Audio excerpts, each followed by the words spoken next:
तो नमस्कार, सभी का स्वागत है हमारे इस चैनल पॉलिटी एक्सप्लेन में। हम यूजीसी नेट के लिए पॉलिटिकल साइंस पेपर 2 के लिए हम पढ़ा रहे हैं। एक प्रयास है आसान भाषा में पॉलिटी को लोगों तक पहुंचाना, स्टूडेंट्स तक पहुंचाना। आप प्लीज़ इसमें हमारी सहयोग करें, हमारा सहयोग करें, हमारा साथ दें। उम्मीद करता हूँ आप सभी स्वस्थ होंगे, सुरक्षित होंगे। तो शुरू करते हैं यूनिट 2 से, क्योंकि हम पहले थिंकर्स को समझेंगे, फिर उनकी आइडियोलॉजीज और यूनिट 1 पे बाद में जाएंगे हम इसके बाद। तो कन्फ्यूशियस से शुरू करते हैं। कन्फ्यूशियस चाइना के थिंकर थे, बड़ा इनका नाम था, 2500 साल पहले थे। माओ के रिवोल्यूशन से पहले चाइना की जो प्रोमिनेंट आइडियोलॉजी थी वो कन्फ्यूशनिज्म ही थी। तो as a political thinker China के हम कन्फ्यूशियस को पढ़ते हैं। इनको कॉन्ग फूजी भी कहा जाता है, और ये इनका जन्म हुआ 551 BC में, 551 BCE। चाइनीज़ फिलोसोफर थे, टीचर थे, पॉलिटिकल थिंकर थे। स्प्रिंग एंड ऑटम पीरियड, ये क्या है? स्प्रिंग एंड ऑटम पीरियड उस समय को कहते हैं जो कि 720 BC से 480 BC तक चाइना के अंदर रहा, जिसको की गवर्न किया, रूल किया ज़ोउ डायनेस्टी, ZHOU डायनेस्टी ने। ठीक है जी। Founded the school of thought known as Confucianism, ये हम बता चुके हैं। His teachings shaped East Asian political theory, statecraft and ethics for centuries। जैसा कि आप देखते हैं 2500 साल तक इनका जो कि चला था रूल तो नहीं, इनकी आइडियोलॉजी बेसिकली। ठीक है जी। माओ का रिवोल्यूशन 1940s में हुआ, तो तब तक प्रोमिनेंट आइडियोलॉजी कन्फ्यूशनिज्म ही थी। कोर आइडियाज़ क्या थे इनके? कोर आइडियाज़ में सबसे पहला आइडिया इनका ये रहा कि जो ऑर्डर इन द स्टेट है, स्टेट का जो लॉ एंड ऑर्डर है, वो सबसे पहले सेल्फ से ही शुरू होता है। ये तो आज भी लागू पड़ती है बात। अच्छा नागरिक अच्छा देश बनाता है, अच्छा परिवार अच्छा गांव बनाता है, अच्छा गांव अच्छा जिला बनाता है, अच्छा जिला अच्छा स्टेट बनाता है, अच्छा स्टेट अच्छा देश बनाता है। ये लाजिमी सी बात है। Politics must be grounded personal morality, ritual and benevolent leadership. Benevolent leadership उसको कहा जाता है जहाँ पर एक लीडर हो और उसके अंदर सारी पॉलिटिकल और हर तरह की डिसीजन मेकिंग पावर या जस्टिस का भी वो आखिरी स्टॉप हो, मतलब ऑल माइटी टाइप का लीडर हो, लेकिन still he choose to be guided by ethics, morality, justice, और वो एक परोपकारी दयालु टाइप का नेता हो। उसको बेनिवोलेंट लीडरशिप कहा जाता है। की वर्क उनके जो थे कन्फ्यूशियस के एनालेक्ट, जिसको लुन यू भी कहा जाता है, लुन यू। और ये किताब कंपाइलेशन है कन्फ्यूशियस के डायलॉग्स की, टीचिंग्स की, जो कि कंपाइल की गई है इनके डिसिपल, शिष्य जो इनके रहे होंगे उनके द्वारा। फोकस करती है ये मोरालिटी पे, प्रॉपर कंडक्ट पे और गवर्नेंस पे। गवर्नेंस कैसे कि स्टेट को चलाया जाए, ये इनका की आइडियाज़ रहे। 5 वर्च्यू बताए कन्फ्यूशियस ने, वो क्या थे हम देखते हैं। रेन, चाइनीज़ भाषा में ये इनका मतलब होता है ह्यूमननेस। ह्यूमननेस इंसानियत, मानवीयता लीडर के अंदर होनी चाहिए। आदमी को आदमी समझे तो एक बेहतर स्टेट निकल करके आता है। ये इनका आइडिया था कन्फ्यूशियस जी का। ही यानी कि राइटियसनेस, सत्य परक हो आदमी, एकदम सात्विक हो, अच्छा हो, इस तरह की बातें इन्होंने कही। रिचुअल्स के ऊपर इनका बड़ा ध्यान था। LI, ये रिचुअल मतलब हर चीज़ को थोड़ा ट्रेडिशनल टाइप के थे, रिचुअल्स पे, ट्रेडिशंस पे, इस तरह की बातों पे इनका एम्फेसिस रहा। थोड़े से इनकी झलकियाँ दिखती कंजर्वेटिज्म की, पुरानी रिचुअल्स को प्रिजर्व करके रखने की। तो विजडम आता है चौथा वर्चू, जबकि इम्पॉर्टेंट वर्चू है विवेक।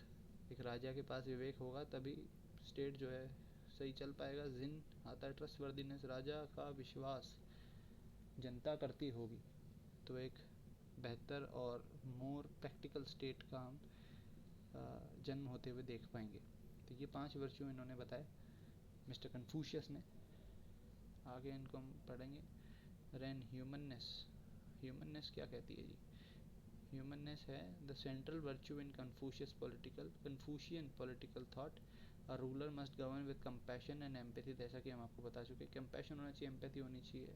लोगों को अपना सब्जेक्ट ना समझ करके अपने परिवार का हिस्सा माने, अपनी जनता को जिसको वो गवर्न कर रहा है। तो एक बेहतर समाज की कल्पना करी थी कन्फ्यूशियस ने इस रेन के माध्यम से।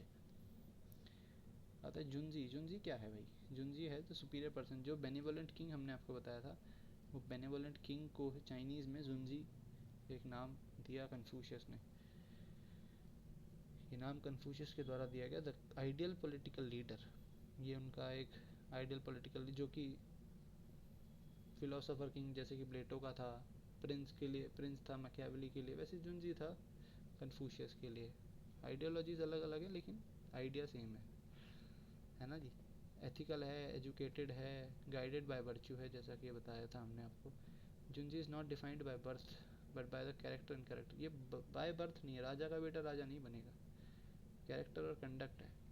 आप अगर काबिल हैं तो आप जुंजी बने, सुपीरियर लीडर बने, सब पर्सन बने, एकदम बढ़िया राज करें चाइना पे। ये चाइनीज़ कन्फ्यूशियन के आइडियाज़ हैं। ली क्या है? ली है virtue, ritual and social order.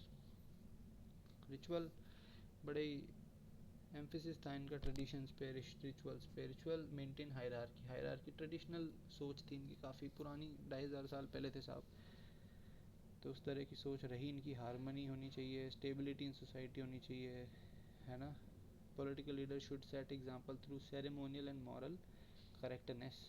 तो सेरेमनीज राजा करे और जनता को उसके उनको छोटा फील कराए बेसिकली। तो ये कंजर्वेटिज्म की एक झलकी नज़र आती है कन्फ्यूशियन आइडिया में।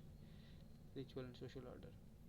जेंग मिंग, रेक्टिफिकेशन ऑफ नेम्स। ये क्या है भाई? तो ये है कि political stability comes when titles match responsibility. Let the ruler be a ruler, the minister be a minister. तो जिसका काम उसी को साजे, ये वो वाली बात है। तो जो काम आप कर रहे हो, जिस काम के लिए आपको चुना गया है, आप वही करें, दूसरे के फटे में टांग ना अड़ाएं। ये बेसिकली आइडिया था जेंग मिंग रेक्टिफिकेशन ऑफ नेम्स के माध्यम से। कन्फ्यूशियस जो समझाना चाहते थे वो ये था। Mandate of heaven Tianming. ये क्या है? आपको समझाते हैं कि heaven grants ruler legitimacy based on virtue. Basically कि जो डिवाइन फोर्स है वो गाइड करती है रूलर को, ऐसा कहना था कन्फ्यूशियस का। कन्फ्यूशियस कहते थे heaven grants rulers legitimacy. If the rulers are immoral they lose the mandate. ठीक है जी, मॉरल होना चाहिए, मोरालिटी होनी चाहिए, ठीक है। दे lose the mandate of the public. Public का भरोसा वो तभी जीत सकते हैं जब वो मॉरल हो, एथिकल हो और guided by the divine force हो, ठीक है। Justifying their removal, government by virtue versus punishment. तो जो अगर रूलर इमोरल होगा तो वो जनता का मैंडेट खो देगा और उसके फिर रिमूवल को भी जस्टिफाई इसी माध्यम से किया जाएगा कि ये भैया इमोरल है, इसको हटाया जाए। तो ये आइडिया था कि आप जनता के हित में रहें, परोपकारी रहें, मॉरलिटी से आपको गवर्न करने की हिदायत कन्फ्यूशियस देते हैं, तभी आप राजा रह पाएंगे, नहीं तो आपको हटा दिया जाएगा। ये सारे नोट्स हैं, आप चाहें तो इनको यहीं से उतारते चलें और याद करते चलें, ठीक है ना। Hierarchy and harmony. हायरार्की वही है, carries ethical duties creating political harmony. तो इन रूल, ये जो रोल्स डिफाइन किए गए हैं, हस्बैंड वाइफ के, इसमें हस्बैंड को सुपीरियरिटी दी गई है, फादर सन में फादर को सुपीरियरिटी दी गई है, रूलर सब्जेक्ट में रूलर को सुपीरियरिटी दी गई है। ये आपस में हार्मनी बनाए और जो सुपीरियरिटी है, जो हार्मनी है, वो हायरार्की को मेंटेन करके ही हार्मनी रह सकती है, ऐसा आइडिया है। Education as political reform. Education as political reform. तो एजुकेशन के ऊपर काफ़ी दबाव दिया इन्होंने, और वो था मॉरल वर्च्यूज़ की एजुकेशन सिटीजन में भी हो और राजा में भी हो।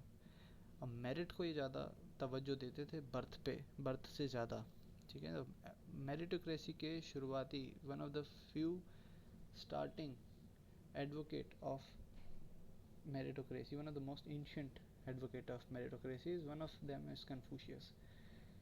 लेगेसी क्या है इनकी? लेगेसी बहुत तगड़ी है। ये है कि Confucianism became ideological foundation of imperial China. तो ये तो 2000 साल तक कन्फ्यूशियस की जो आइडियोलॉजी थी उसने चाइना को एक तरह से नींव दी है ना।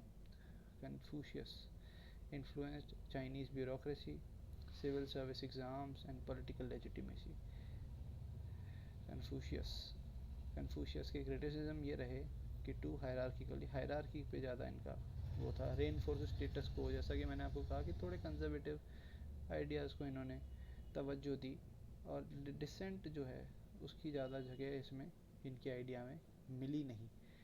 मॉडल ऑफ एथिक्स ज़रूर ये देते हैं, लेकिन फिर भी ये तीन इनके क्रिटिसिज्म में आते हैं। कन्फ्यूशियस मॉडर्न टाइम्स में Confucianism resurges in China as a source of cultural and political identity, offers an alternative to Western liberal political thought. आप देखेंगे चाइना और हांगकांग के अंदर जो कॉन्फ्लिक्ट है, चाइना के अंदर कम्युनिस्ट पार्टी आ गई है और उसका रूल चल रहा है, लेकिन हांगकांग के अंदर आज भी कन्फ्यूशनिज्म जो है वो प्रिवलेंट है, इस वजह से उनके आपस में कॉन्फ्लिक्ट है। ये भी एक फैक्ट है और आप नोट्स उतारते चलें।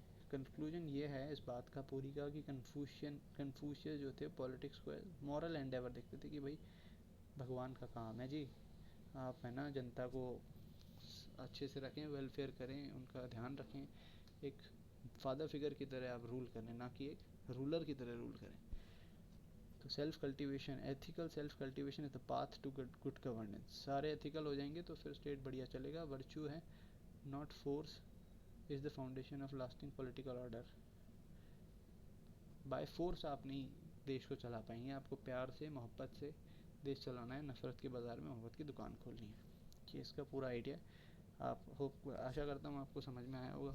आशा करता हूँ आप इससे कुछ सीख करके जा रहे होंगे, और अगर ऐसा है तो आप प्लीज़ इसको लाइक शेयर करें, सब्सक्राइब करें और अपने दोस्तों में शेयर करें। धन्यवाद, थैंक यू।